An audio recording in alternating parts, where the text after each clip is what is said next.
మిత్రులారా, ఈ మధ్య కాలంలో మన తెలుగు రాష్ట్రాల్లో ఈ జిహాదీల సంఖ్య ఎక్కువైపోయింది. ఈ ఉగ్రవాద భావజాలం ఉండేవాళ్ళు రాను రాను పెరుగుతున్నారు. ఈ క్రమంలోనే నిజామాబాద్ జిల్లా బోధనలోనే పలు ప్రాంతాల్లో ఢిల్లీకి చెందినటువంటి స్పెషల్ సెల్ పోలీసులు ఈ మధ్య సోదాలు చేపట్టినారు. అయితే అక్కడ స్థానికంగా పట్టణ కేంద్రంగా ఉగ్రవాద కార్యకలాపాలకు సహకరిస్తున్నారనే కారణంతో ప్రత్యేక బలగాలు కొంతమందిని అదుపులోకి తీసుకున్న విషయం మీరు కూడా వినే ఉంటారు. పాకిస్తాన్ ఉగ్రముఠా హ్యాండర్లతో సంబంధాలు కొనసాగిస్తున్నటువంటి జార్ఖండ్కు చెందినటువంటి డానిష్ను ఢిల్లీ ప్రత్యేక పోలీసులు ఈ మధ్య కాలంలో అరెస్ట్ చేశారు. ఇక వాళ్ళ స్టైల్లో విచారణ అయితే మొదలుపెట్టారనమాట. ఇంకా తట్టుకోలేక అన్నీ కూడా నిజాలన్నీ బయటకు వచ్చేసాయి. ఆ జాబితాలో బోధనకు చెందినటువంటి బి ఫార్మసీ చదివేటటువంటి ఒక యువకుడి పేరు కూడా బయటకు వచ్చింది.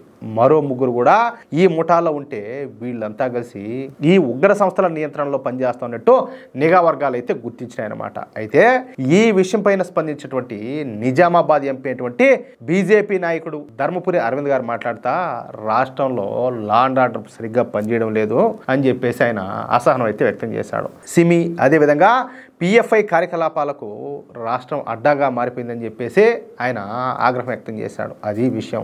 చెప్పా కదా, తెలుగు రాష్ట్రాల్లో టూ మచ్ అయిపోయింది. ఎందుకంటే గతంలో వేరు, రాను రాను ఏంటంటే వీళ్ళ సంఖ్య పెరుగుతుంది. మన ఈ మధ్య మనం చూసినాం రాయచోటి, తర్వాత వచ్చేసి ధర్మవరము, విజయనగరము, బోధను, ఈ విధంగా చాలా చోట్ల ఇలాంటి వాళ్ళంతా కూడా బయటపడతారు. కాబట్టి పోలీసులు కానీ ప్రజలు కానీ ప్రతి ఒక్కరు కూడా కాస్త మెలకుగా ఉండాలని చెప్పేసి కోరుకుంటున్నాను.